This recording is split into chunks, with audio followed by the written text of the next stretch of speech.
ہم نے اپنی ساری باغ ڈور جو ہے وہ دوسروں کو دے دی. ہر وقت نگاہیں آئی ایم ایف پہ ہیں کہ آئی ایم ایف سے ہمیں اتنا قرضہ مل جائے گا تو اس کے بعد ہمارے حالات ٹھیک ہو جائیں گے.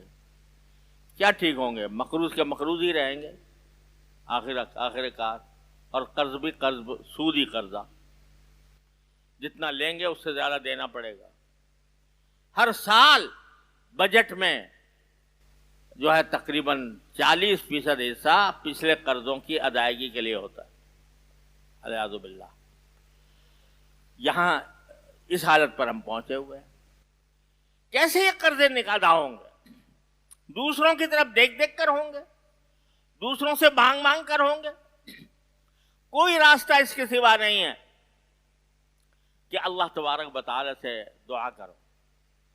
جب اللہ تبارک و تعالی ہماری دعائیں قبول کرے گا، ہمارے ملک میں اللہ نے اتنے وسائل رکھے ہیں، اتنے وسائل رکھے ہیں کہ ہمیں کسی کے سامنے ہاتھ پھیلانے کی ضرورت نہیں ہونی چاہیے. سونا اب نکل آیا ہمارے ملک میں، مگر کئی سال سے وہ تعطل کا شکار. سونا نکلا ہوا ہمارے ملک میں، کوئلہ ہمارے ملک میں معدنیات ہیں، پتھر ہیں.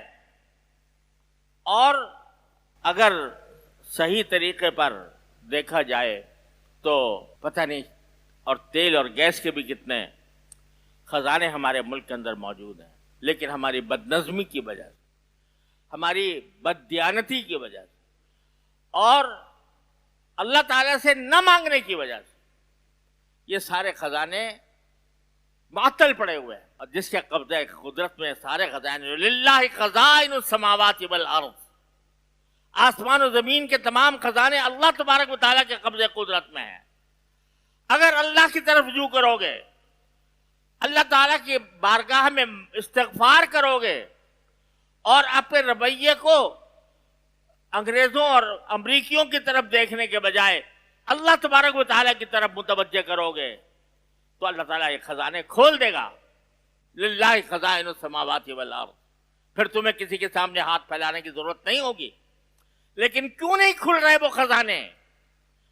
اس لیے نہیں کھل رہے کہ تم اللہ کے بجائے دنیا کی طاقتوں کی طرف رخ کیے ہوئے ہو. تو میرے بھائیوں، ہم اس وقت اس صورتحال سے نکلنے کا واحد راستہ یہ ہے، ہم میں سے ہر شخص روزانہ بلا ناغہ اللہ تعالیٰ کی بارگاہ میں دعا کرے، یا اللہ ان حالات سے آپ کے سوا کوئی نہیں نکال سکتا. اے اللہ اپنے فضل و کرم سے ہمیں سے نکال دے، اور ہمیں خود کفیل بنا دے، ہمیں غیروں کی غلامی سے آزاد کر دے. یا اللہ ہمیں اتنا خود کفیل بنا دے کہ ہمیں کسی کے سامنے ہاتھ پھیلانے کی ضرورت نہ ہو. یہ اگر ہر انسان، ہر مسلمان یہ کرنے لگے تو میں آپ سے دعوے کے ساتھ کہتا ہوں کہ انشاءاللہ ہم اس سے اس طرح سرخرو ہو کے نکلیں گے کہ دنیا دیکھے گی. جب پاکستان قائم ہوا تھا، اب تو اس کو دیکھنے والے بھی نہ ہونے کے برابر ہیں، لیکن جب قائم ہوا تھا پورے عالم اسلام کی نگاہیں پاکستان کے اوپر، اور آج بھی ہیں.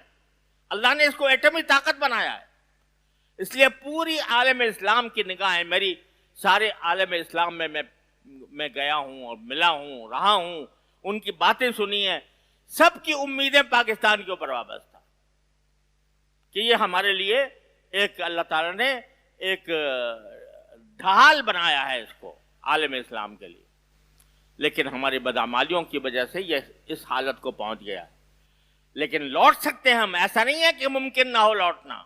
لوٹ سکتے ہیں، لیکن اس وقت لوٹیں گے جب اللہ کی طرف رجوع کریں گے، اللہ کی نافرمانیوں سے تائب ہوں. تو میرے بھائیوں، انتہائی درد مندی سے یہ گزارش کرتا ہوں کہ ہر مسلمان روزانہ بلا ناغہ ہر نماز کے بعد اللہ تبارک و تعالیٰ کی بارگاہ میں ہمارے ملک و قوم کی اصلاح کے لیے دعا کرے. وَالَّذِي يُنَزِّلُ الْغَيْثَ مِن بَعْدِ مَا قَنَطُوا وَيَنشُرُ رَحْمَتَهُ.